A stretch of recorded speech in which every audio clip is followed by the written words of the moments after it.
While Spa and Watkins Glen share fast sweeping turns and long straights, they don't share the same amount of runoff.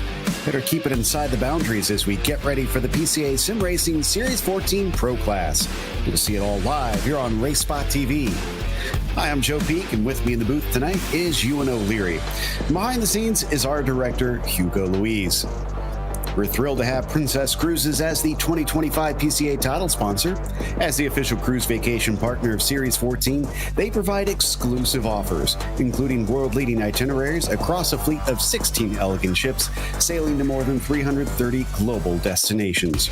Reach out to the PCA concierge team to book your next adventure today by calling 833-679-2188.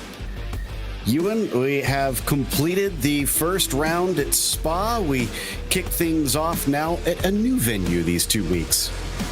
Absolutely, yeah. It's Watkins Glen for round number 2 as we take on a triple header of American racetracks. As you mentioned, that there's so much difference between those two racetracks. The long Grand Prix circuit of Spa, so different to the much more American style racetrack at Watkins Glen. But it should be another good race. I think the big worry, I think, at the start of this race is always at Watkins Glen. I find that run over the top of the hill for the first time. If there's a crash over the top there, then everybody might well get involved in it, and that will be the big fear to begin with. After that, it's a good circuit to race on. It really is, and you can see here with our schedule, like was mentioned, 3 courses over here in the States, with Indy coming up next, and then Laguna Seca. Definitely 3 very different tracks, but all here on my side of the pond, and then Aragon, Zolder, and VIR to wrap things out for the season. As for where the championship sits right now in the pro class, Bryce Rodriguez with his win is currently up at the top, with Townend in second, Arthur Chan getting a nice podium in third, Lion Brooks Grotto there in the next 3 positions. Chris Pye is having to try to climb back up, only finished 7th. We'll see if he continues to make more inroads as the season goes on. Peterson, Gregorato, and Fernandez round out your pro class drivers here in the start of the season. And we have, looks like just about 2.5 minutes left in what I believe is our qualifying session. They have limited laps around here. And one thing that is like Spa is that there's a couple spots where it's a little easy, Ewan, to overstep the boundaries and delete them. Yeah, certainly there is. And not necessarily over the top here, but around the other side of the circuit, it's where you're most likely to get those off tracks. This will be one of the key points of the race. Up here into the bus stop chicane, up over the curbs here. You've got to avoid the off tracks as well as going over there nicely as well on these newly repainted curbs. Watkins Glen looking a little bit different these days compared to what it did only a few months ago. But yeah, it is one of those circuits where you've got to get your lap in cleanly. And I do believe, again, it is quite an important place to do it as well. There's a lot of guys here tonight again. And again, you won't want to be stuck down the back of the field. Whether there's an incident on lap 1 or not, you won't want to be stuck at the back of the field making up too many places. And this will be an interesting comparison for me, because I actually just got to call these actual Cup cars here at Watkins Glen a few weekends ago.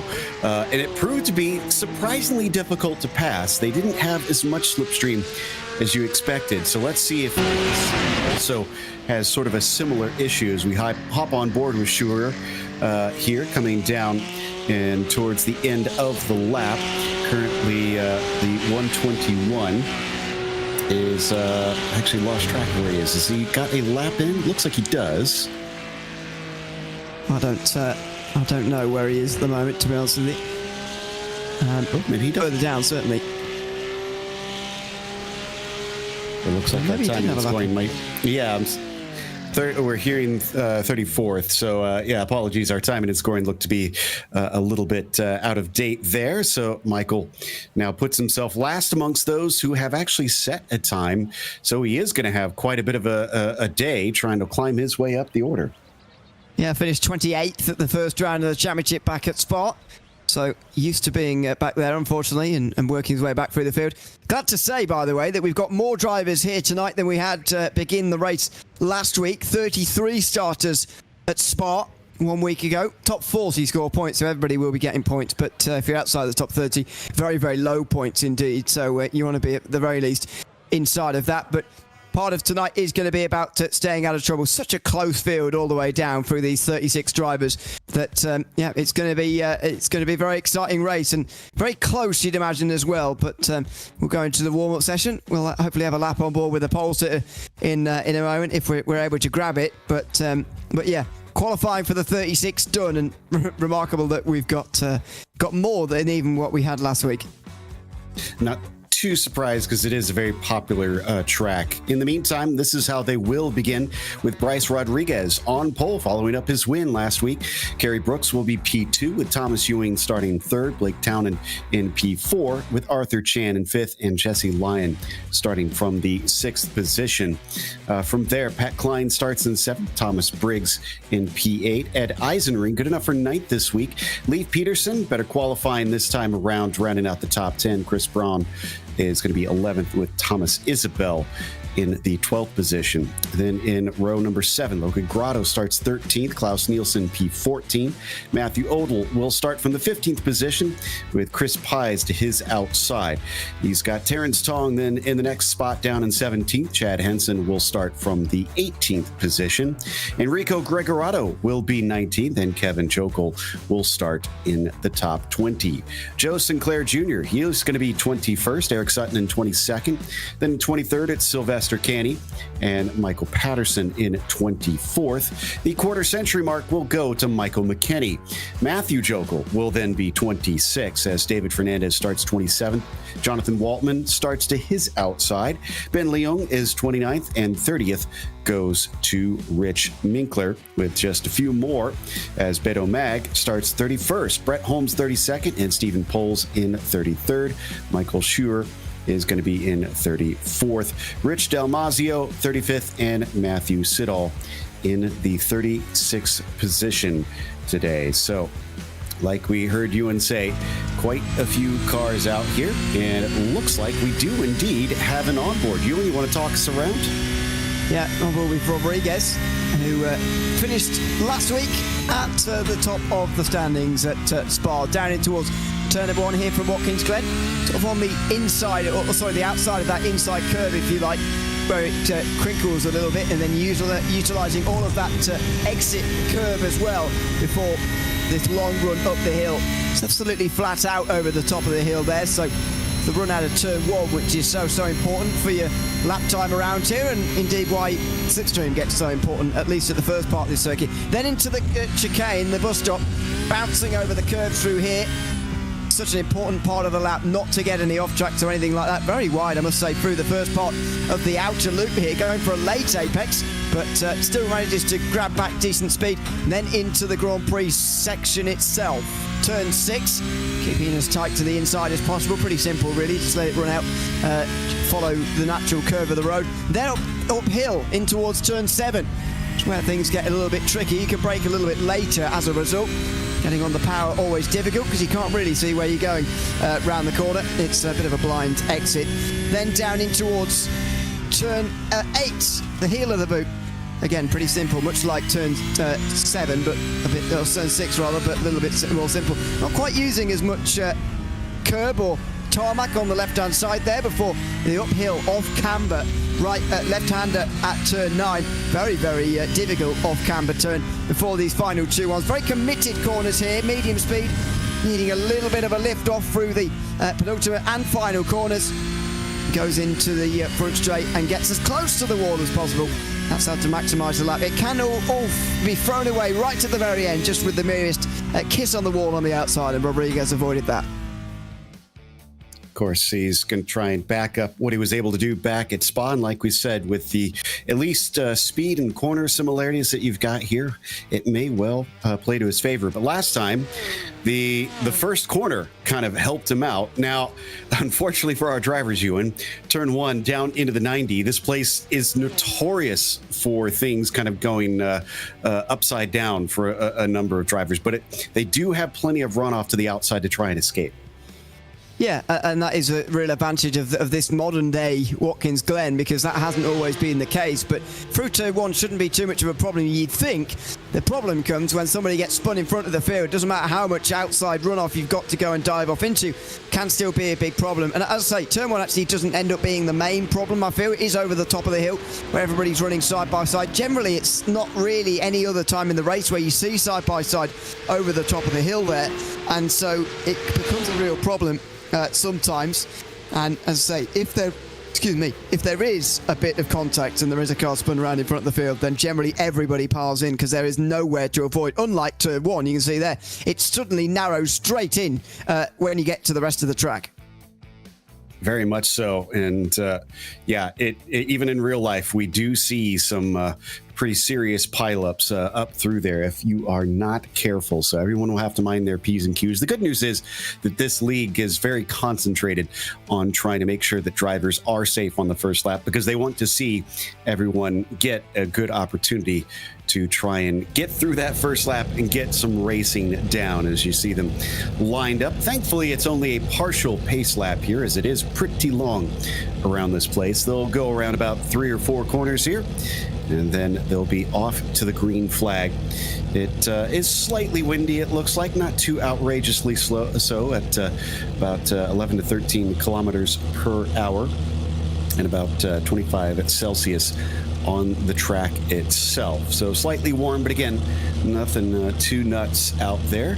That said, when they come into pit lane, while they might not be taking any tires, do want to try and preserve them, I would think, for towards the end of the race if you need to make a heavy push. Yeah, certainly. It's always one of those factors at Watkins, Glen, where a place where temperatures can steer very high, but it's also because of the nature of the turns around here as well. A higher speed these days as well after the repave, which does pull the tyres apart a little bit, although it's quite a long time since the repave, I suppose, so less of a factor these days. But anyway, lots of factors to think about here as Bryce Rodriguez brings him to the front of the field. The big question, going to be whether he can go back-to-back at the start of this pro season. And if he doesn't have 2 drivers take themselves out of contention right at the start, it might be a little bit harder this time, but we'll watch and see. There he is coming out of the final turn. He has to wait for the call from the flag stand before he is allowed to accelerate away. And you can see how backed up everybody is already getting, so eager to get onto the throttle. And there it is. Green flag is out. Cars already popping out of line and making it 3 wide, coming down into the 90. Are we going to be able to get through there without any sort of car getting turned to the side? It looks like Rodriguez will hold on to his lead. And for the most part, most cars aren't even going wide at turn 1. So that's a very good sign. It is, and they're mostly single file as well, up inside the top 10. So if the trouble's going to be there, it'll be towards the back end of the field. You can see a little bit of movement, though, as Thomas Briggs gets past Alpha Chan, who's going backwards here. And here comes Kerry Brooks as well for the lead. Not quite. Townend still showing his nose. This is going to be tricky to go too wide up through the inner loop. Thankfully, again, it seems like the front of the field gets straightened out. Somebody may be having a bit of an incident farther back. And there they are. Looks like someone has come a cropper. It's Pat Klein who's gone off through the bus stop chicane, and I think he was helped. There was side-by-side and late movement, actually, for some of those positions into the bus stop, and that's all been created there. A big spin. Blake Townend couldn't get past Kerry Brooks there, and Thomas Ewing doesn't decide to punish, but Thomas Briggs does go down the inside of Jesse Lyon. The domino effect goes down the line, and Briggs moves into the top 5.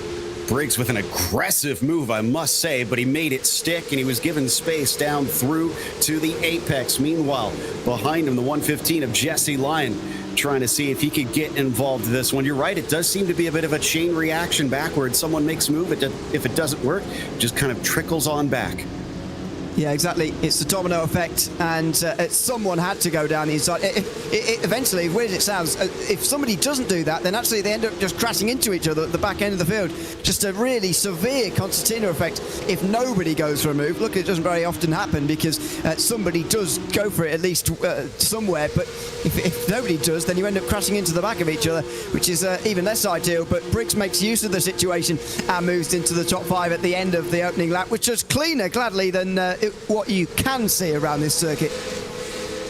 Exactly. And it was unfortunate for Klein. He's already made it at least one position, from what I can tell, up to 33rd. So he's at least gotten on the horse pretty quickly. Meanwhile, we watch the 115 of Lyon in front of him. Look at them weave to try to break that slipstream. Not willing to try and risk it in case the driver behind them gets a run. Side by side further back. Oh, actually through the turn. This is how Pat Klein, meanwhile, got spun, and it's exactly the sort of same issue. It was side by side through the chicane. On lap 2, it was Christopher Pies who got through on Matt Odell, was it maybe? Somewhere around there anyway. And they got away with it that time. This was further down in the pack as well on lap 1. Ooh, and there is very, very little runoff coming through the chute. So unfortunately, they did find the tire barrier, but it looks like both cars able to keep moving. Wonder if we'll see a penalty for either of those incidents, as they do tend to come down rather harshly in this series as they play strict with any sort of car contact. But you can see Briggs after his move. Oh, and Joko also apparently had a problem coming down into the heel of the boot. Car does a 360 and gets going. Yeah, that wasn't as bad as it could have been, but it is further down the field now. He is further down the field, which is not ideal. Briggs is on a march here, isn't he? Inside now for the penultimate corner on Thomas Ewing, who is... Oh, the contact! Big crash now down into the final corner as Jesse Lyon, the domino effect, slams him into the wall, and he will drop outside the top 10. That was a big, big hit. He does not come into pit lane, so trying to hold on to that spare car. They do have that waiting in the wings should they get damage, and I have to assume that he has some pretty decent damage the way that thing smacked into the barrier. But if he has to make an extra pit stop, that is a crushing blow to hopes for a good finish. Well, see how damaged his car really is here as he tries to immediately make amends. Gregorato in the green and black. Oh, that's close over the top of the hill. And they just about survive. Such a difficult place to do that, but they get away with it again here. Slopengrado gets past Eisenring in the bottom of the screen, coming through into the bus stop. There's a bit of defending going on, but nothing too bad. And it looks like Jesse Lyon's just going to try and get on with this, turn the tide immediately, and just almost forget about the damage. That's Odell off the road. Might have gotten a bit of a slowdown. So here's what happened to Lyon. Even if the car is damaged, I have to say it has not hurt his bravery, because he's been making some gutsy moves since that restart. Could have been a lot worse, I suppose, but like you said, he lost a lot of track position. Yeah, and a bit careless really from Thomas Ewing to come back on the circuit like that. I mean, he lost a place, and understand that's a bit disorientating.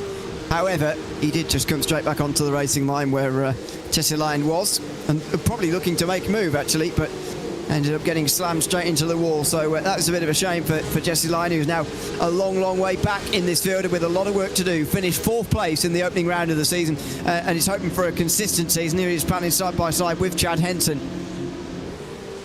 Henson going to try and defend. Usually you don't want to try to go too wide here through the penultimate corner as well. Now the 115 is going to be the one on the outside of the track, and he is a little bit more circumspect on his way back in. The battle carries on into the final corner.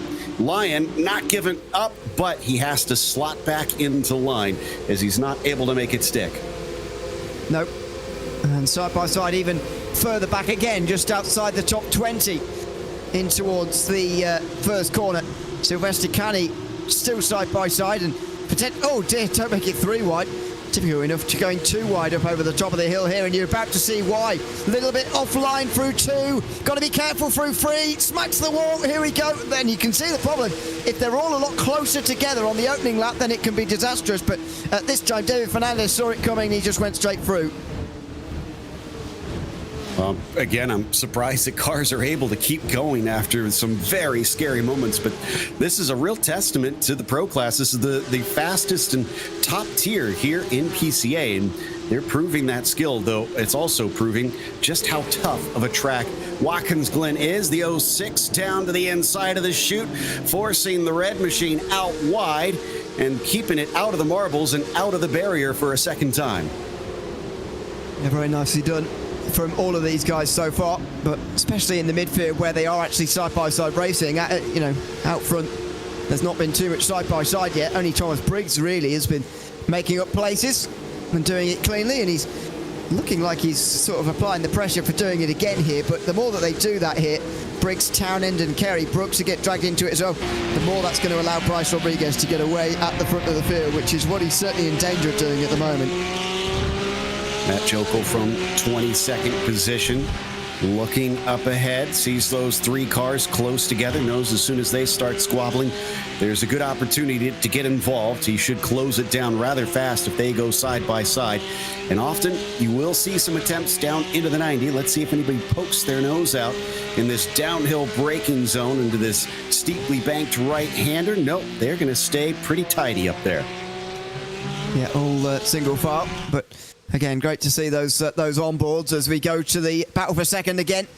Is Brooks getting support from Townend, or is he being attacked? Well, I'm not even sure Townend is sure at the moment, as he sort of does both. In towards the bus stop chicane, he had a look there, but it wasn't really a look enough to actually warrant any sort of serious move. But he also wasn't being much help to Brooks in trying to keep with Bryce Rodriguez. So, sort of got to make his mind up here as to whether he's going to make a pass for second or sit there and help. Townend came away with a P2 back at Spa. Can he try and get up to that position, or could he even do one better if he's going to? Like we can see, about over a second now up to Bryce Rodriguez. He can't dilly-dally here. No wonder he's trying to be aggressive on Brooks at this stage as we jump a little bit farther back, which has been an absolute mess in this mid-pack with drivers desperate to make up positions. And for Jokel, he's not going to get it this time, but it looks like he may have had a little bit of contact with that car in front. Yeah, someone at least has been into the back of the car in front. I think it's Matt Odell again, isn't it? Who is in front in the pink.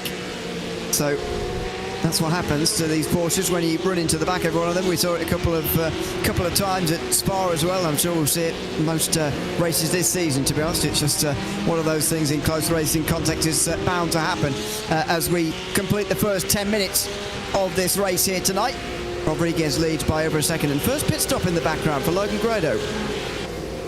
Interesting. That's probably, I would assume, too early to be able to get to the end. They've limited the fuel to 65%, and as we covered last time, obviously it gets a little complicated since these cars have slightly bigger fuel cells than the GT3R that we ran last time. Jokel on Terrence Tong. Can he actually manage to make it stick? It looks like he did. And in fact, Tong might be losing another position. Nope, he's going to fight right back. Whoa, as we got a big accident coming into the inner loop. Blake Townend was trying to make a move on Kerry Brooks, and he's off in a big way down at the bus stop chicane. Oh dear, and rejoins right in front of a load of guys as well. Ed Eisenring there had to go wide through the outer loop, and that wasn't ideal. He's now on the outside and looking for a way past, but finding this very difficult. Klaus Nielsen's in here, Christopher Pides as well as Chris Braun as well. Townend on the outside here, and he's pretty unlucky there, I've got to say. Kerry Brooks on the inside. Got to be careful of a driver going around the outside if you like that. I know it's not a sensible place to go side by side, but the fact is someone will try it, and you've got to be careful on the inside. And unfortunately, Town is he's unlucky, certainly Townend there. And these curbs have gotten very aggressive in the last few years. That having been recently updated, you could see that it's difficult to try and control the car if you take it all the way to that inside like we saw Brooks do. So as we carry on, Rodriguez just enjoying everybody behind him fighting amongst each other. It's up to 1.3 seconds. He has not completely run away, but he has definitely shown that he is trying to do the same thing all over again and leave everybody in the dust. Absolutely. Into the first corner again. This is going to be Townend's race, I think, because that car is going to be damaged at least for a little while. He's going to have to try and get back to that previous speed, but he's not going to be able to do that until he's stopped. That could put him in even more traffic as well. So it's just going to be an endless cycle of a bit of misery, unfortunately, for him today as they get onto the straight again. Ed Eisenring looking for a way through on the way to the bus stop, but he's not going to be able to do it. Oh, and there's the domino effect. Pies hits Nielsen, and Pies goes off the road. he's very lucky he had a bit of an opening that he could rejoin on the track, although it looks like maybe the 626 of Matt Odell had to watch out for a brief moment because he was awful close by the time we changed the camera angles. And yep, I'm not too surprised that he got a little bit caught out. He was so close behind that car ahead, and it was going to be difficult to try to make the corner. Odell's going to see if he can take advantage. No doubt there's going to be a little damage on the nose of that car now. Yeah, there will be. Shouldn't be too bad. I mean, these cars can stand up to that kind of thing these days. The Porsche didn't used to be able to, but it can now. Ed Eisenring now down the inside, goes through on Blake Townend, down at turn number 8, and very nicely done. Again, that's going to be the story of this next part of the race, unfortunately, for Blake Townend, who's just looking, I think, to get to that stage where he can pit and make it to the end of the race on fuel. Saw that there is a penalty for Beto Mag. I would assume that would have been for some of the contact we've been witnessing early in this race. Drivers are at 10/10ths on the aggression at the start. There's Braun, as it looks like Blake Townend, who I think also has suffered quite a bit, is going to pit in, try to get some repairs. Braun down to the inside, coming for the apex of turn 1, but unable to sneak by. Nope. And towards turn number 1, it's not as big of a braking zone as you might expect. It is downhill down there and long braking zone, but it's not a very sharp corner, which doesn't help very much, as Kerry Brooks again hinting at going side by side into the bus stop. Not only is this helping Rodriguez, you'd also think that Brooks is a little bit scarred by that moment before with his contact with Blake Townend, but he was happy to hint at side by side there as Thomas Briggs had a little look. Yeah, certainly got away lucky on that one. There's not too many times that you can get away with contact through the inner loop and walk away from that one. Thomas Briggs, like you said, on the attack, but that is Ewing as well, just behind. Leif Peterson still in the train, and then I think Thomas Isabel could be counted at the tail of this group. Will any of them try? Looks like the 503 has Leif Peterson given a bit of a poke, but down into the heel of the boot, he decides he's not near close enough to try and do anything. Now comes the tricky turn number 9. Off camber, left-hander over a crest where you can make a difference, but there's not enough of a straightaway to the next corner. No, that's the problem around this circuit, really. There aren't too many huge long straights like what we saw at Spa last week. Indeed, we're going to see for a number of the other racetracks we've got still to come in season 14, but there are still enough to make a difference around here, that's for sure. So they'll just look to use that in this battle for second here, and they sort of, oh dear, as a lap car now comes out right in front of them as well. They just look to sort of focus on second place, really, worry less about the lead, then might benefit them all here, as they have got a lap car now. This could be trouble, and in the end, Thomas Ewing had to really slow down. Leif Peterson will close in, as will Briggs on Brooks. Briggs knows he doesn't have someone to worry about behind him, and wow, he makes incredible use of it and absolutely slides through with what looked like ease compared to before. So Thomas Briggs back up to P2. Can he now chase down Rodriguez? It was a great run round the outside, and he got straight through ahead of Kerry Brooks. That was absolutely brilliant stuff from Thomas Briggs, and the way he's been overtaking so far, you'd think he might be able to chase down Bryce Rodriguez as well. We'll monitor the lap times in the next few laps here as we head towards the pit stop phase of this race, at least the pit stop phase for these leaders anyway. They shouldn't pit in the first half of the race, I wouldn't imagine. We'll see whether Briggs can do anything about Rodriguez in terms of bringing him back again. His overtaking prowess would certainly suggest that, yes, he has the pace, but it's not always the same being able to overtake versus having the speed to chase somebody down like this. And we have to remember that Briggs is going to be very hungry. He only got 25th place last time out, so he's going to try and make up for what was a bit of a sad day back in Belgium. In the meantime, is that Lion still on his recovery drive? Looks like he's going to try and get by Odell and had to use his elbows a little bit. Odell will back off. Very nicely done from Jesse Lion again. As I mentioned before, he is going to be one of those drivers who absolutely needs to get as many points as possible, even though he's not going to probably be able to repeat a result like last week or the week before.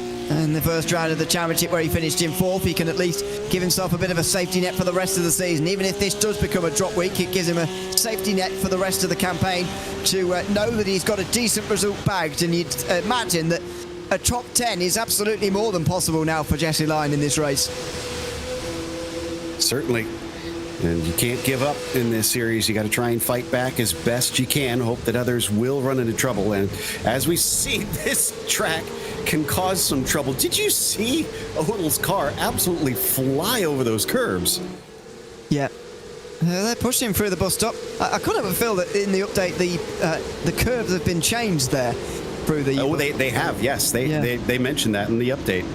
Yeah, I missed a bit in all the other stuff that was being updated. I actually missed this track's updates, so I didn't know they were coming. But certainly they've changed the. I mean, they were never easy anyway. These curves, to be honest, through the bus stop chicane. However, it seems to be more pronounced as Thomas Ewing goes for a spin. And this is horrible news for him because he's just been given a black flag. I don't know if maybe that distracted him in the moment. You can't rejoin like that. Back it up, back it up. You still got space behind you. I don't know. I hate that he's just sitting right here on the exit. He is kind of in the way. But now finally back to, there he goes. Rejoin merge at a nicer angle like that. There you go as well. So, yeah, just on the subject of turn 8, by the way, while we're on it, Aaron Sunday let me know that the track limits have also been moved in this update for this circuit through turn 8, so you can't go as wide anymore. And he put a sad face next to that. I would put a smiley face next to it because I thought the way they were able to abuse it before was ridiculous. No, I'm completely with you. Yeah, I'm glad to see that things have been tightened up a little bit myself. I'm sure a lot of drivers don't want stricter boundaries, but I prefer to see at least a little bit of pain if drivers abuse some of the limits out there. In the meantime, battle for 15th, McKinney ahead of Patterson.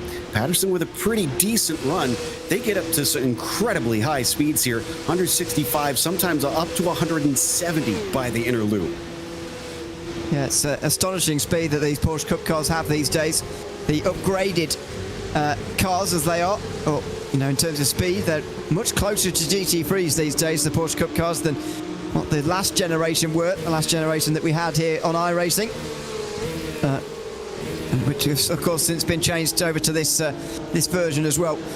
It's a very, very fast car indeed. And they're pretty getting back to grips with it as well in a new season. Worth remembering that we did use the Porsche GT3 throughout season 13, and most of the guys who are in this race and in the other classes as well, certainly this class anyway, were around in the last time we had the Porsche Cup cars racing the Porsche Club America Sim Racing Series. But we're back to it again this season, and everybody getting back used to it again. 14 at Christopher Pies, working hard on Chris Braun, but it's not able to make it work. Braun will hold on to that 9th place for the time being, gets right up to that rear bumper. He is not shy, and hopefully he doesn't run into the back of him like we've seen at least one car do as we were riding on board. He'll try to get the launch coming out of the final turn, sizing up the 258 into the 90, but maybe he'll want to save it for the run up the hill. Indeed he does. Look at him back it up. Watch to see if he squares it off. And look at Braun just dive for the apex there a little bit. He could have read that a little bit better, really, and focused on his own exit as well, knowing that Pies wasn't going to go down the inside. Although, to be fair, if he'd have done that, Pies might have adapted his strategy and gone for it at turn number 1. Is he close enough, though? I'm not sure he is. He did try that better exit, and no, he's not. In fact, he's signalling quite clearly there. I'm not trying to pass you up into here, so just focus on the corner yourself, please. Whoa, and both of them have a big moment, but it looks like it was a bit worse for Braun, as he's surely going to get a slowdown penalty for cutting the course down in the inner loop. And indeed, he tries to ease up coming out of the outer loop and has to give up the position. And he did it kind of on the racing line as well, which is not a great idea. But just, I was trying to read the body language there of Pies, and he, in my mind, saying, don't worry about me, let's try and work together a little bit here. But Pies was Chris Braun completely looking in his mirrors there, going off down at the bus stop. And in the end, the slowdown wasn't actually that bad for him, but and it only cost him a place. But it was, unforced error, really. Easiest passes are the ones that you don't have to work for. And Kerry Brooks being given a black flag as well. Look at this thing absolutely shoot over that first apex curb. And yeah, when it's in the air, it's not going to be able to turn very easily. The Bit of grass cutting from Chris Braun. And he went off for the second part, just through the grass. There you go as well. But yeah, Kerry Brooks black flag. I would imagine that's for the incident with Townend. And to be honest, I do agree with that. Seems a bit harsh, to give either of them a penalty. But, I thought Townend tried to make a big move. And he did well to get into the situation where it was even possible. And again, the driver on the inside has got to take care for the driver on the outside. And had they got there, Townend would have had to return that favour. But unfortunately, Brooks didn't quite take enough care there. And yeah, has got a black flag now as well. Yeah, I agree. I mean, you have to consider that Brooks kind of was the one that lost a little control through there as well. So, yeah, it makes complete sense that they would hand him the penalty. Let's see when he goes to serve that penalty, still behind Thomas Briggs. And they've got the 20 as well as the 202 of Stephen Poles, who seems to have made what is a very common mistake and lost it coming out of one. Maybe bounding over the curbs on the outside there, not sure. We'll find out. A little bit over the curves. And does he grab the wall? Yes, quite hard actually. That's not ideal at all. So more contact with the wall. We've seen a lot of it here tonight, but Watkins Glen has very, very little room for error. Bar last week was more of a Grand Prix circuit where you can use the tarmac runoff just to help you out a little bit, but that's not the case here. And even wilder, I mean, the only thing that's really changed since they raced back in the 70s here for F1 is that they've added that inner loop. Otherwise, the layout is pretty much the same, and much of the barriers are the same distance away. There's only a few that they have extended farther back to give some more space. The 212 with a big look, but nothing happening on that front. We're getting close to the point where we could see a few drivers maybe try to duck in early, especially if they're out of position. Yeah, absolutely. It's definitely a midfield thing that we're going to start to see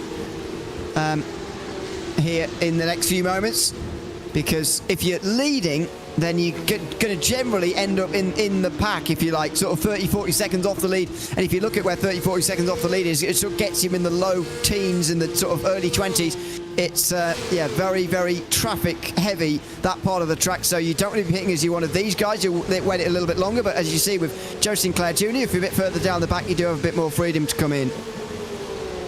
Well, before those more of those pit stops start to kick off, we want to mention Princess Cruises, because it's the 2025 PCA title sponsor. As the official cruise vacation partner of Series 14, they provide exclusive offers, including world-leading itineraries across a fleet of 16 elegant ships sailing to more than 330 global destinations. Reach out to the PCA concierge team to book your next adventure today by calling 833-679-2188. All right, so we've had a few separations out there after, for a while, it seemed like one big, long train of battles. The 257 still working hard to try and get a position from Leif Peterson. This is for fourth, but he's got to watch out. That's Arthur Chan there in the 50, right behind. Absolutely. Chan has been sort of ghosting his way up through the field as well. Finished on the podium last week, but has been running sort of low end of the top 10 sort of for most of this race, now knocking on the door of a top 5. This is Chris Braun versus Jesse Lyon. Lyon making more progress here, and Braun going backwards even quicker. Round the outside for Lyon.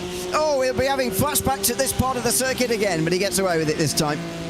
I mean, supreme trust in Braun in that situation, and surprised that they were fast enough that Odell wasn't able to catch up. But I think Braun says you're not going to just be able to run away with that one. He's going to come back at him down into the 90. That's going to make him vulnerable off the exit if the over-under is successful, and I'd say it is.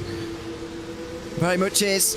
Side by side at the top of the hill, and Jesse Lyon back through again. Now Braun's got a long time in the slipstream here, or he's got Odell to worry about, and here comes Matthew Odell. He's almost too close too quickly, because you don't want the long run round that right-hander. Here comes Braun again with that response slipstream, and he's going to get some help behind as well. Round the outside, he goes back ahead again. Oh, he had just the narrowest of margins to sneak ahead of him. This has become an outright dogfight between these three. The Heart of Dixie number 626. We'll try to see if he can capitalize again, because look, they're still fighting coming down into the chute. This time, Braun having to go defensive, successfully holds off the cutback, although he has a bobble off the corner. big slide there through the left-hander, and now Lyon has no choice really but to go to the outside. Right round he goes as well, uphill right-hander, and he's going to get the exit as well. He'll get back in front. What a great fight between these two. Using the banking of the toe of the boot, he manages to go the long way around. Odell says, now's my chance. Braun, just a little bit distracted, manages to get the inside coming up towards the heel. And still, he can't do anything with it. In behind him, that's Chad Henson in the 930 car, starting to catch up because of all the fighting.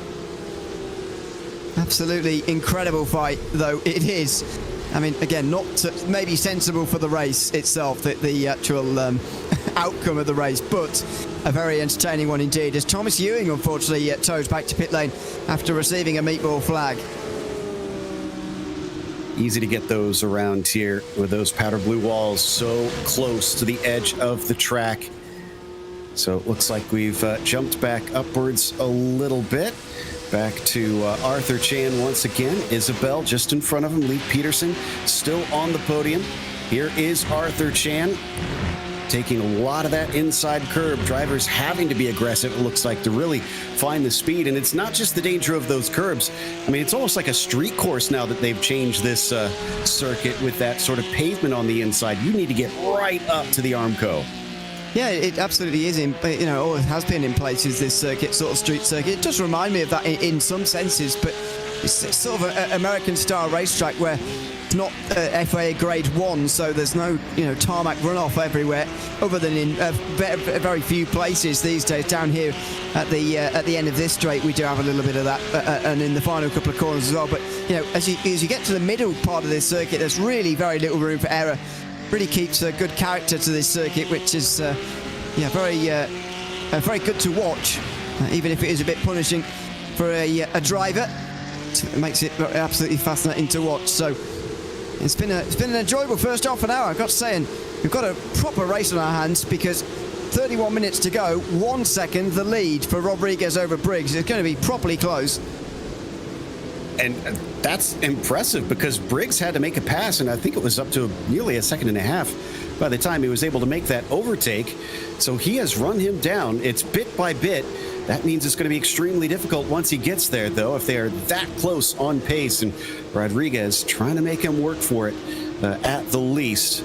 Meanwhile, coming off the final corner once again, as we watch a little bit farther down to the mid-pack, and Kerry Brooks and Eric Sutton, looks like they are taking their pit stops. Surprise for Kerry Brooks, really, to find himself in the mid part of the field. Oh, close. Isabel again past Lee Peterson, who's coming back again into the outer loop, now inside. Oh, that was a bit rude. Arthur Chan had to stand on the brakes there, and Lee Peterson's lucky that he did. I don't think I've ever seen a switchback attempted in the middle of the inner loop and then almost work for good measure. These three have left nothing on the table, I must say. But I'm not surprised that we've got three very brave drivers. Oh, that's a bit wide. Can he cut back in time as Isabel just leaves the door a little bit open? But much to his luck, Lee Peterson was not able to capitalize. That's the latest apex from Isabel, which does help in defence sometimes. If the driver behind you does stick their nose in the inside, then it is a bit of a problem. But on that occasion, Isabel gets away with it and continues to hold on to third place. Again, a little bit of a wider entry there for the left-hander at the top of the hill as well, turn 9, which is interesting, but seems to be just the way he drives these corners. As they now come into the final couple of turns. Is anybody going to stay to the right here and pit? No, they all carry on because they just know how much traffic you'd end up in if you go too soon. Yeah, anybody going to try a cut in this group is going to look for maybe 1-2 laps difference, I would imagine, between them. And even then, you could wind up pitting at the same time as your rival. You got to really be on the ball if you want to try and out-strategize others here up in the pro class.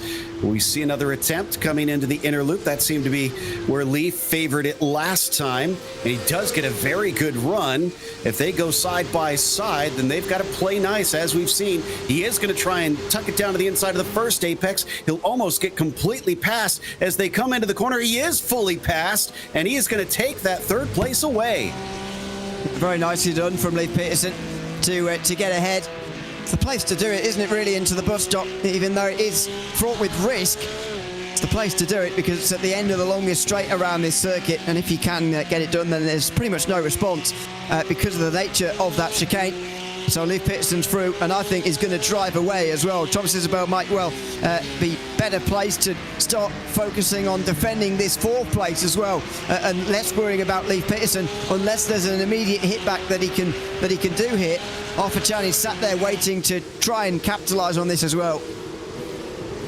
And Arthur's webcam made me understand there's apparently a Porsche Center at Langley Speedway, which is a joke in case anybody takes me seriously on that one. But clearly has been involved with Porsche beyond here, just in the sim world, as he is now trying to see if he can pick up on Isabel losing one spot and make it double that, but just not near close enough here coming towards the end of the lap. Still Arthur Chan looking at a top 5 to back up his podium from last week as we ride on board with Peterson looking behind. Absolutely. And towards turn 1, that's a bit too late from Isabel. This is exactly how the problem occurs at the end of the straight. You just get gobbled up because you've gone too deep at turn 1. It affects you all the way up to the top of the bus stop. Now, the fact he's got some slipstream from Leif Peterson might just save him here from Arthur Chan, but you can't afford to do that too many times. Peterson, you see, just tries to break the slipstream a little bit. It's not much point worrying about it. He won't be able to get through. He will close in through the bus stop, but he gets away with that, despite the fact that turn 1 wasn't great. The slipstream ahead just pulled him along enough to keep Arthur Chan at bay. Which is all he needs. Once you got that track position, we are seeing it is quite a bit like what we see in the real world. It can be tough to try and make passes stick. Stephen Poles, who had an incident a little bit earlier, is also coming in and looks like is staying in for a standard stop here. So should see him emerge shortly as the 121 also now stopping in. So more and more drivers towards farther down in the fields are electing to take a pit stop. Maybe some of them, I'm sure, experiencing a bit of that lap traffic start to come up to them, feel like now is as good a time as any to get that done. Well, we're got 26 minutes to go. We've got to be homing in on these pit stops now happening, because 65% fuel limit should allow them to go maybe 10 more minutes or so, but we've got a lot more guys to come in just yet, and it would define this race, you get the feeling, especially out front, and maybe even for this group as well. Because of the earlier stops from some of those further behind, it's actually hard to tell whether that battle for third on the top of the screen at the moment will be the battle for third later. That's a good question. Yeah, we're waiting to see where our drivers emerge after all the pit stops are said and done. And the more they battle there up in third place, the more time they are going to continue to lose at this stage of the race. So they do have to kind of weigh their options to maybe have a bit of a truce, depending on if they feel like they're losing the time, trying to fight back. Isabel hopes to try and sneak through Peterson, but no dice on that attempt. The more he does that, though, the more he'll leave himself vulnerable to the 50. Yeah, exactly. And that's the age-old problem when you're in a trio like this and you're in the middle trying to make moves. You've got to be so wary of what's going on behind you as well. A little bit wider there through the left track. But again, I've said that many times and it seems to be fine. So maybe just the way he's driving these turns, but always the problem when you're in a group like this. We are getting to the stage of the race, though, where maybe Arthur Chan will think about just pitting in now and cutting his losses, because it's clear he's stuck there really in that final position in the group, and it's very difficult to pass the guy in front of you when they're getting a tow from somebody in front of them. That can be and that's the problem he's running into at the moment. Certainly there's been a bit of a stalemate ever since that initial pass there, but who knows, things could unstuck themselves if they stick at it for long enough. Meanwhile, battle for 27 farther down seems to be getting a little bit spicy here in a brief moment. Terrence Tong having to play defense, and I'm not sure how well it's going to work unless he can fight back hard deep into the brake zone, and that Rexy machine does eventually have to give way, looks like. Just about. There is Terrence Tong, who I've been mixing up with Matt Odell tonight, and I apologise for that in terms of livery. It's an iconic livery, but I've been attributing it to the wrong person. So, 28th at the moment. And again, in another one of these trios, in the unenviable position of finding himself sort of in the middle of it. Did you notice that thing, like, just on his shoulders, by the way, just sort of around his neck, those white things? I couldn't quite work out what that was all about. He had headphones on, and not headphones around it. What is that? I'm not entirely sure. I was actually distracted because his shirt said, "Leave me alone," and I'm pretty sure it says, "I know what I'm doing." Yeah. On the bottom. Does it? No, maybe not. Or does it? I don't know. I can't read that last bit. Might be a fan of some sort. I'm not sure, but... Oh, no, it does say that. It does. Yeah. No, it is definitely a Kimmy shirt, but he's... Terrence has unfortunately had a little bit of contact at some point in this race, and hopefully that'll buff out for the next one when they bring back the Roxy machine here. In the meantime, he lost that spot, and that driver is just kind of dashing away from him at this stage. Maybe it's a fan on closer inspection there, as we went full screen. I think it might be a fan of some description. I don't know if it's particularly warm in America at the moment, but summer's come to a shuddering halt over here in Europe. So I'll be impressed if it is. But maybe it's still warm over there. I don't know. But it looked like a fan parts to me. of it. He looked yes. like he was sweating. I know I am sweating a little bit, but then I have a computer in a closed door room right now, so that certainly adds to it. In the meantime, just behind him, his woes are not over. He's already succumbed to one attack. Has he got another one about to happen here? Well, let's see. Arthur changes pit. Sorry, go ahead. Yeah. That's right. I was just going to mention it as well. Top 5, Arthur Chan comes in. I said it a few moments ago. I don't know whether he was necessarily electing not to try and make a pass on those in front, or whether he was actually stuck, but he had to do something to get out of that, and the risk now is where he's going to come out, because look how many people are passing him. Everybody who's passing him here, I think, has to stop, for the first time, because a lot of guys have gone quite deep tonight, and look at that. He has got a bit fortunate. Maybe he calculated that, or maybe he's just got a little bit fortunate, but that is exactly the clean air you want to look at when you exit the pit lane. And I'm pretty sure he knows what he's doing. He's been sim racing as long as I've been commentating on his races. So he's got more than a decade's experience out here on the sim. And he probably was aware there was a gap that he could try to sneak in there for a moment, as our Brumos-looking car is a little bit wide for a brief moment. Yeah, just not the place you want it either through the bus stop chicane, that's for sure. The one line section, really. You don't want to be getting it wrong. Jokel is actually the next driver in front of Arthur Chan, so you can see the gap there. It's a very, very nice place for Chan to be in. Unless these two fight extraordinarily in the next 5 minutes, he won't be catching up to these two anytime soon, because the gap from first to last in this field is very, very small. It's a very, very competitive circuit for this field, based on what we saw in qualifying. Yeah, you're right. We tend to get that here in the pro class, absolutely. And just not much time left before he'll probably have to come in. Chris Pies, our latest to take his pit stop, probably will come back in behind Arthur Chan here, so we'll see if he also gets the gap.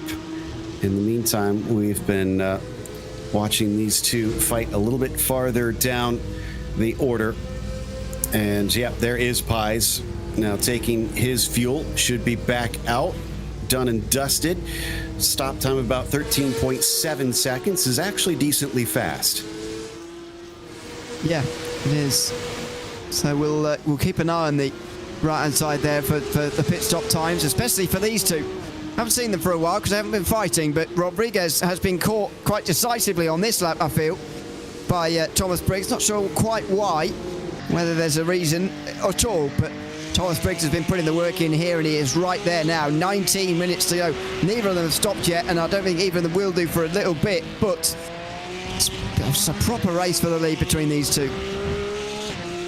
It's going to be tough, though, if you are Thomas Briggs, because, yes, he's caught Rodriguez, but these cars, despite not having the downforce that they do on the GT3Rs, do give off a decent aero wake, and both of them pit at the same time, so there is going to be no undercut. However, we'll have to wait and see who has the shorter stop. And you wonder whether that means they're actually out of fuel now at this point, or if not, Thomas Isabel's carrying on, so clearly not with 18.5 minutes to go. At least some can carry on, but they'll be hoping that a lot of the guys behind come into the pit lane with them. Leif Peterson already has, as they come into the boxes now. Who's going to have the short stop? Do they both nail it into the box? Briggs certainly does. Watching, waiting. Our pole sitter obviously has the closer run down to the cone. Of course, this isn't trying to beat them to the cone necessarily. This is just trying to get out first. And, ooh, this is going to be very tight. He just manages to sneak out in front of him. Rodriguez will hold on to what should be the lead once all the pit stops are done. But Isabel stays out along with Eisenring and Odell. And will this be the race here as Briggs is passed by Fernandez? He can't afford to be stuck behind, especially if Rodriguez gets past Joko pretty quickly, which would be bad news. It's going to be a good run for Fernandez, though, because he's got that slipstream. Will Fernandez try and overtake Rodriguez? No, he won't, but Briggs makes the decisive move to go through. An important move, because now he is back on the heels of what was our race leader. Rodriguez is able to hold on ahead of him, but he's got more cars in front. This is an intriguing strategy call from both of them. We tend to see the very top cars go all the way until they are dry, but they have pitted while still plenty of cars in front of them need to execute their stops. Well, this is only going to be made more difficult by the presence of Matthew Joko, but how long is it going to go on for? These are decisive minutes in the race, and Joko very nicely decides to get out of the way. Doesn't have to, but probably understands that this is the battle for the race lead by the end of the day, so decides he doesn't want any part of it. But I don't think there's any way of denying here that Thomas Briggs has had a better run through the pit stop, or the pit lane, sorry, on that last lap compared to Rodriguez. He's much closer than what he was before the stops. And you saw that Briggs was using quite a bit of that runoff there. Now, one thing that we haven't mentioned is while they can go off there in some places and get those 1Xs, once they reach 25, there is no drive-through. It is a straight disqualification. And even worse, if you're disqualified this season, you don't earn any points. It doesn't matter what the DQ was for, you get a goose egg. Yeah, and you can't drop it either as a drop score. If you finish on obviously 0 points or whatever, you can drop the score, but not a disqualified race, as far as I'm aware, unless I've got the rules wrong. I think that's the case. So it's it's very, very punishing. Oh my word, that was close. Briggs had a look there, and I thought he was going to go for it. I'm glad to see him trying. Frankly, I'd rather see at least a semblance of a fight here instead of him just kind of trailing in behind him for the remainder of the race. Before this gets too crazy, though, we do once again want to mention Princess Cruises because they're the 2025 PCA title sponsor. As the official cruise vacation partner of Series 14, they provide exclusive offers, including world-leading itineraries across a fleet of 16 elegant ships, sailing to more than 330 global destinations. Reach out to the PCA concierge team to book your next adventure today by calling 833-679-2188. Well, one of these drivers is hoping to cruise to victory today, but the question is, which is it going to be? They still have a quarter of this race to decide it. Can you believe it? Yeah, 15 minutes still. What a race it's going to be as well. I mean, that pit stop, I mean, for a neutral, of course, who wants to just see a battle for the race win, whoever it's between, that pit stop phase couldn't have worked out much better. They just get closed up a little bit. Exciting, decisive overtakes made by Briggs and Rodriguez as they battle through the traffic there briefly. But they're now back at the front. Matthew Odo went impressively long on his fuel tank, but it's not going to gain him any advantage over these two. They're a long way out in front. It's a two-horse race, but we have no idea which of these horses is going to win. And it looks like, and Chan jumped Isabel. Did we mention that? Chan has managed to get up to fourth through the pit stop, so that worked out for him. say Chan jumped Isabel, or Thomas Isabel had a longer stop and therefore loses a lot of time. 15.2 seconds the pit stop. That is the slowest stop inside the top 9. So unfortunately I think Isabel has gone and lost that place rather than Chan gone and earned it, unfortunately. The tomato potato, but whatever the case, he is up there now. And in the meantime, it looks like Briggs is once again trying to do a few different creative things, looks to square off the chute, doesn't get him the run he needs coming down into the toe. I think he realizes, Ewan, that he's not going to be able to do just a straight up regular pass. He's going to have to get tricky here. Yeah, and maybe even get his elbows out as well. Not in terms of actually like bumping her off the road, but just a bit of side-to-side contact. Can't be scared of it, because there's going to be some, I feel, when they get side by side around this circuit. It's just almost inevitable at the narrowness of this circuit. Briggs is going to have to think about this, and he has got a little bit of time on his side when you add up the time that he's already spent there thinking about this. But he's shown no signs really of being even close so far. Yeah, he's definitely going to have to get up a little bit tighter to that rear diffuser if he hopes to overtake him. Oh, the 06 making a little bit of contact with a 29, and somehow Brett Holmes keeps from running off the circuit. No, excuse me, it looks like Brett Holmes getting the position. Apologies. Yeah, Mike Patterson, the one who goes wide in 29 and goes down to 20th, because Kerry Brooks is coming through. That's Kerry Brooks on the inside. 19th, up to 19th now. Brooks, of course, had a... was it a meatball earlier, or is it drive-through, a black flag? I think it was a black flag. Now I think about it, but he's dropped a long way down as a result anyway, so we go back to the lead. Oh, tries to go up the inside and almost looked like Rodriguez gave that up. Well, I think he was banking on the fact Briggs was going to obviously go flying off the circuit, but Briggs somehow stopped it in time, and now he's got the lead. This is a big challenge for Bryce Rodriguez, the last round winner, to get back in front again. Highly unusual. Usually you tend to see Rodriguez fight pretty hard to hold on to that track position. Maybe he felt it was just discretion, the better part of valor, since it is so dangerous coming up through that corner. Whatever the reasoning was, he is now in P2 with 11 minutes left to go. About the only help he's got is the 20 car, who is a lap down up in front of them. Yeah, and in this series recently, not a driver who's had to do all that much overtaking, to be honest. Certainly not in this race, as we go back to that group before. More contact for Kerry Brooks through the bus stop chicane. This time I'm not sure he was at fault, actually. I think that was just racing. But he gets through nevertheless, up into 18th. Kind of impressive that he tried that again, except I guess he was on a slightly different trajectory. So Brett Holmes gives up the spot. In fact, Ben Leung managed to go by him as he had to cut through the grass a little bit there on the exit of the inner loop. It looks like he's still trying to give a little bit of time back, as the 30 of Joe Cole is right behind him, and Gregorado as well. Gregorado trying to cut back underneath, but doesn't get the timing right. No, this is always difficult when you're at the back of such a long group here. Just got to knuckle down for the next 10.5 minutes, just try and get as many places as he possibly can in this battle. Rodriguez is right there again for the lead.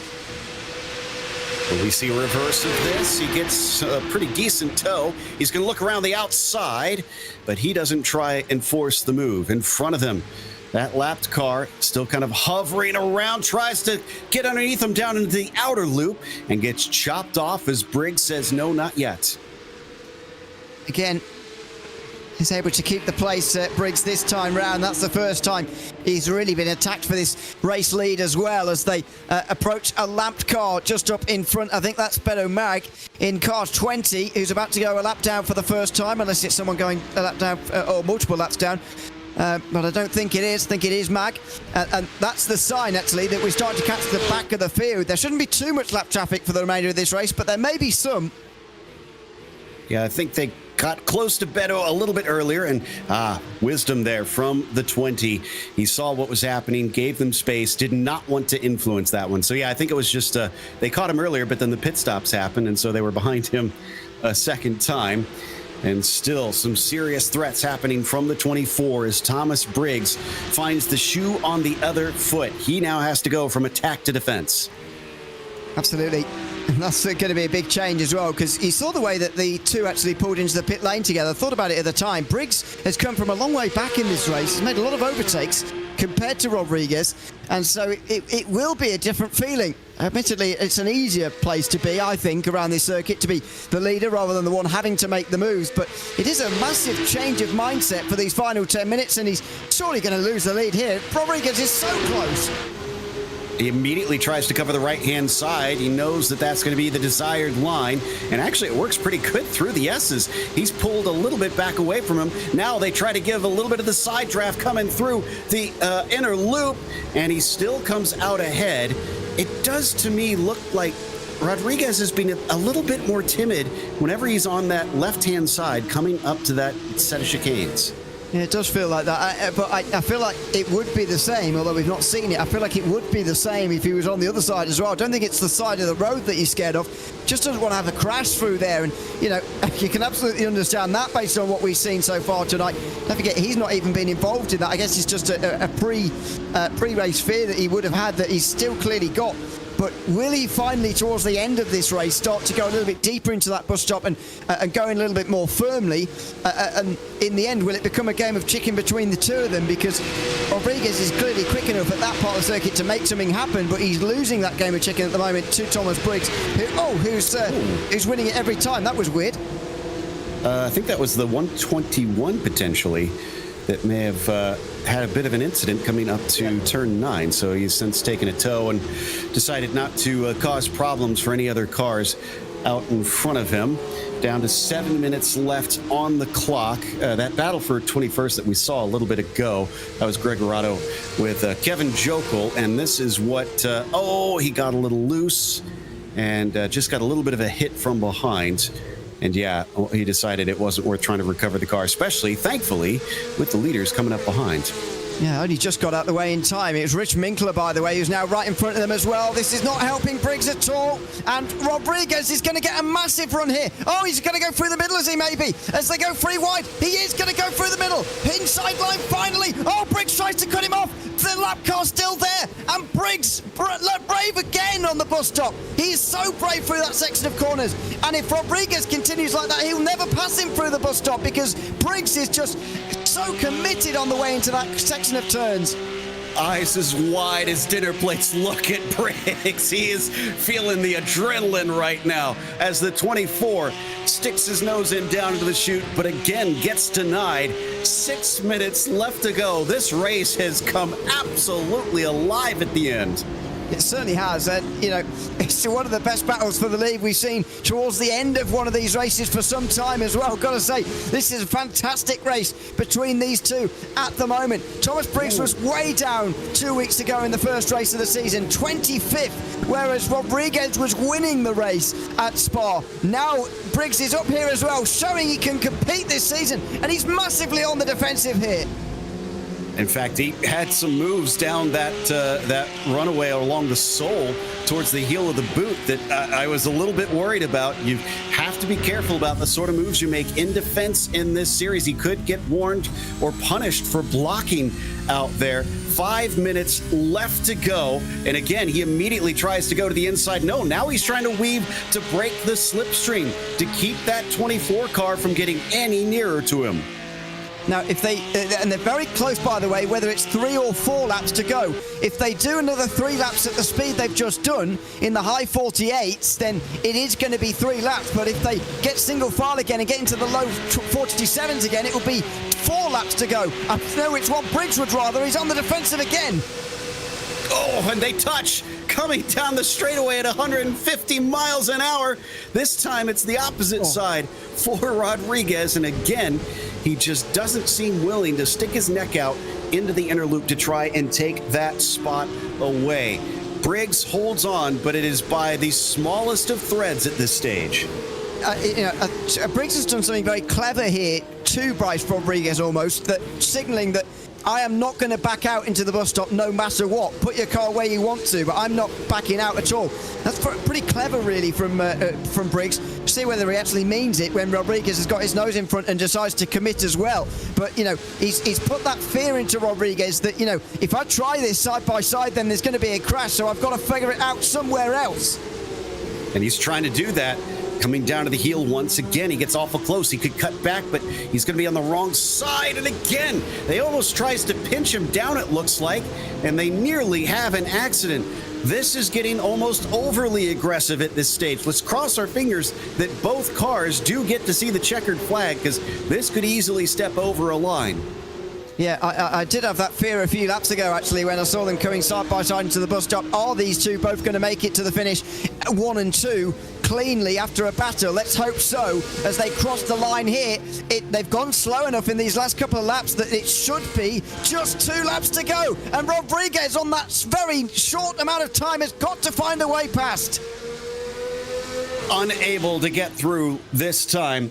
What was Briggs's pit stop like? It was about the same as Rodriguez. I've been wondering, he's looked so fast earlier, now seems unable to get away, if whether or not he short-filled. They once again touch, and they're somehow going to get away with it. And this time, is he going to hang on? No, Rodriguez will still let him have the position. I think he is trying his best to pinch him at certain spots, but it's not working. And, I wonder whether it comes to the next lap next time by, whether he's going to be more aggressive into the bus stop or whether he's going to continue these attempts around the rest of the circuit to try and take this race win. It's an extraordinary battle for the win here. I think one of the reasons why Briggs is not able to get away is because he's almost being forced into a defensive move into every braking zone. Oh, that was a big chop from that angle. I'd have to see another one to feel whether or not that was a little bit sketchy coming into the corner. Even still, down to the inside, coming into turn 8 once more, while the 24 tries his best to find something that'll get him by.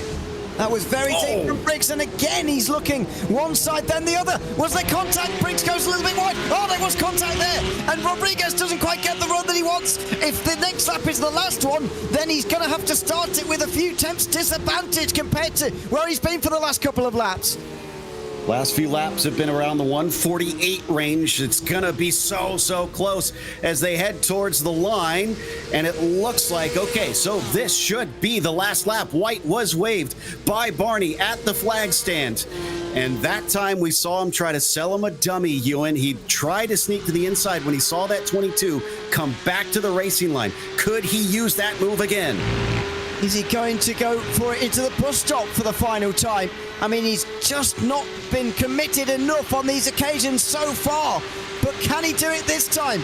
Briggs goes on to the defensive. Rodriguez to the outside. Into this corner, and again, no. Rodriguez can't do it, and he goes deep. Oh, he's off into the grass. Is that the race? As Rodriguez bobbles over the curve through the bus stop chicane. Oh, I wonder if he got a slowdown penalty, because he has lost massively here. Look at that. Briggs knows that he is so much safer. And yes, he is dropping back. It is 1.2 seconds between them. Meanwhile, behind, looks like Pies managed to get by Eisenring. Yeah, it does, and through the bus stop chicane as well. It's a great day for Christopher Pies in terms of making passes work, and that's the latest of them. Ed Eisenring has another look down the inside, but isn't going to go through there. Pies is going to better, therefore, his finishing position from Spa with a 6th place compared to the 7th from 2 weeks ago after a very good run through the field indeed, but it's not over yet. Around the outside, sometimes you can get the shot, and yes, he does. Carries his momentum. Meanwhile, where are our leaders? There it is, as Thomas Briggs, all smiles now. He withstood the absolute onslaught that was Bryce Rodriguez in the final quarter of this race. And as he comes out of the final turn, look at the smile from 25th last week to 1st this time as he pumps his fist in celebration. And what a hard-fought victory that was as well, by the way. Fantastic racing between himself and Bryce Rodriguez. It came down to the last lap. It came down to the bus stop chicane, as we always suspected it might. That must feel incredible. It's always great to win a race, obviously, but to win a race under that kind of pressure, under those kind of circumstances, that must feel incredible. And against someone of the caliber of Bryce Rodriguez, yeah, I think he can be proud of himself, as this fight a little bit farther down came right down to the wire, but it looks like it will be settled mostly single file, as Jesse Lyon gets one more back up into the top 10 after some problems earlier on. In the meantime, Ben Leung, let's see, where is he currently? 20th for Lou. Okay, so top 20 finish for him, although it was close there at the end. Greg Arato very nearly put an end to that. It's quite a good late run from him, actually. He got a few places in that big group, but nobody be as pleased as Thomas Briggs. That's a great victory. Great victory. As I say, under the circumstances, you'd be even more delighted than you normally would be with a race win like that. What a great battle between the two of them. And some big celebrations as he burns it down at the inner loop where he put on his stoutest defense. Briggs, your winner by 1.2 seconds, but it was way closer than that for the majority of the end of the race. Rodriguez still collects a P2. Leif Peterson with what is an uneventful in comparison third place over Arthur Chan, who did get another top 5 here in the second race in a row. There was a 5th place for Isabel as well behind him. Chris Pies P6, Chris Braun in 7th, Ed Eisenring just behind him after being overtaken there at the end was 8th. Blake Townend was 9th today as Jesse Lyon recovered back to 10th after he got tipped off into the barrier early. Matt Odell was 11th with Klaus Nielsen in 12th and Chad Henson in 13th, and it was Michael McKinney P14. Matt Jokel was 15th today, David Fernandez in P16. Kerry Brooks, he's not going to be happy with that 17th place as Michael Patterson was behind him in 18th, Brett Holmes 19th, and as we mentioned, Leung was in 20th today.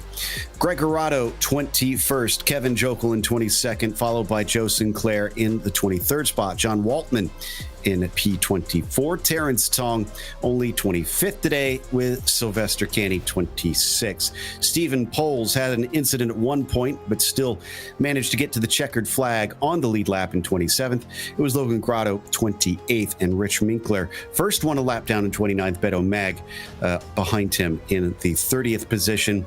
Then it was Thomas Ewing who got himself a penalty at one point. He was 31st. Michael Schurer was in 32nd. Then it was DNF as well, both for Michael, Pat Klein, and Eric Sutton there at the back of the grid. Well, I can't wait to talk to Thomas Briggs because it looked like he was beside himself with excitement after that victory. Thomas, we saw the celebrations on your webcam. It looked like you really enjoyed that one. Oh yeah, this is a special one. After everything that happened last race, honestly, it's an emotional one. I couldn't do it without my dad. He picked me back up after I had a really hard time last race. He told me to go prove myself back out on the track and not worry about anything going on with other incidents going off outside it. And I'm ecstatic.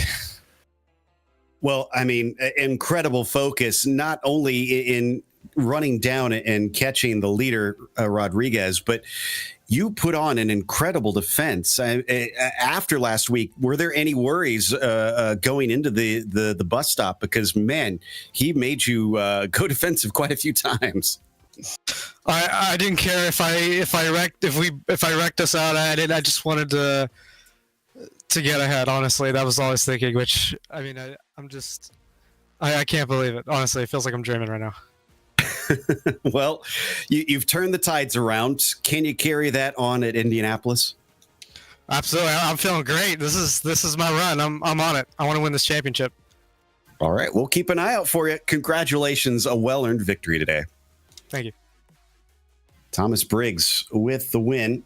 Ewan has, in the meantime, caught up with Bryce Rodriguez, the other side of that coin. Absolutely. Bryce, welcome in. Good to have you with us. And congratulations, commiserations, not sure which to say for second place tonight. It was a great battle between yourself and Thomas Briggs. Just tell us about it from your perspective and where you feel that race was sort of won and lost. Yeah, just big congrats to Thomas first for winning the race. It was a fun battle, some good points to bring home in P2, and of course, thank you to Hyperion Racing Team and my partner Mo Handsome. It was a great battle, a lot of fun. We were pretty much running within a second for the second half of the race, and then we pit and we wound up half a second and then had a fun battle where he got by me in the bus stop, I think it was. And then, yeah, from there I gave it everything I had, just gave him every single play in the book. It didn't really work. He pretty much protected the inside line every single corner, but nonetheless, great fun, and I'm really looking forward to the next race. going to say, it's sort of summing up the first 2 rounds in a row. This is a first and a second place in the first 2 rounds. So, well, it might feel almost a bit like a loss finishing in second place today. How pleased are you with the start to the season you've made off here, season 14? It's been a pretty strong start. Of course, first is where I want to be, but second is still good points when we're thinking long term of the championship. So yeah, just gonna keep my head down and look forward for the next race. Sure, we'll see you again in 2 weeks' time, Indianapolis. But for now, Bryce, congrats on second, and thanks for chatting to us at the end. Cool. Thank you. Talk to you guys soon. Thanks so much, Bryce Rodriguez. Second place tonight. It's easy to forget that he won the first race as well. He's had a good start to the season. Yeah, absolutely. So he's sitting pretty in the points at this stage. But let's have a chat with third place. He kind of got a little bit overshadowed there at the end. Leaf, I don't know if you saw some of the action up in front of you, but we weren't able to check in until the very, very end. It looked like you had your own fights just to get that P3. Yeah, I was witness to a lot of that. I saw, the wreck in 11, the off in 8, the off in the bus stop. And honestly, I don't know how I ended up in third, because I was just running my own race and trying to keep Thomas and Arthur behind me. And they did a fantastic job. My knee is killing me from just modulating the brake so much and trying to keep these guys behind me. And I have a natural defensive line, so they couldn't. I would not on purpose, but just kind of back up the corner and get out, and then they could never get in position. I think Thomas got by me once, and then I took him back into the bus stop, and then I took him back the next lap down, and so he kind of backed off and saved fuel, and both of them tried to undercut me, and I was able to stay out in front, so just got lucky. That's it. Sometimes it takes a little bit of luck. I mean, how was the track position at this place? Because I mentioned as we were coming into to the broadcast that in the real world, from what I've witnessed with these Cup cars, it seemed like it can be surprisingly tough to overtake here. Did you find that kind of a crucial factor, being the car ahead? Yes, it's very hard to overtake. You can position your car. The only real overtaking is the bus stop. If someone's on a similar pace, you just can't. You can try it in one, but it's just going to be risky, and you're going to lose so much time to the field. So there's really all you can hope for, and you have a lot of laps to do it, is just get a better run out of turn 1 and catch him in the bus stop. You got to get fully alongside, and yeah, that's it. There's not really, if somebody wants to defend, you can't get by him here. Not in this car. It was 8th at Spa and 3rd here. You're trending the right direction. Can you keep that trend up? Yeah, I hope so. I actually, this is like the only car I like driving in officials anymore, and I had some seat time last couple seasons. Haven't had much this because PCA's here, so I don't need to augment that. Have plenty of seat time with all of our instruction and EDEs and practice races and so on. Keeps you really busy as an instructor. I can imagine. Again, congratulations. Great race up to the podium today. Thank you so much, Joe. Great to hear your voice. Oh, thank you. That was Leif Peterson coming home P3. And that's, of course, going to take us towards the next event, which is actually going to be at Indianapolis. As we mentioned, October 1st is when the Pro Class will return at 9 p.m. Eastern. Looking forward to that. That place is always special to me. But join us tomorrow night, because we're not done with Watkins Glen. September 18th, we'll see the Club Class race here. Big thanks to the steering committee, as well as PCA Sim Racing, and our team tonight, Hugo and Ewan. Thank you for watching, and until next time, race clean, race hard, and we'll see you on the track.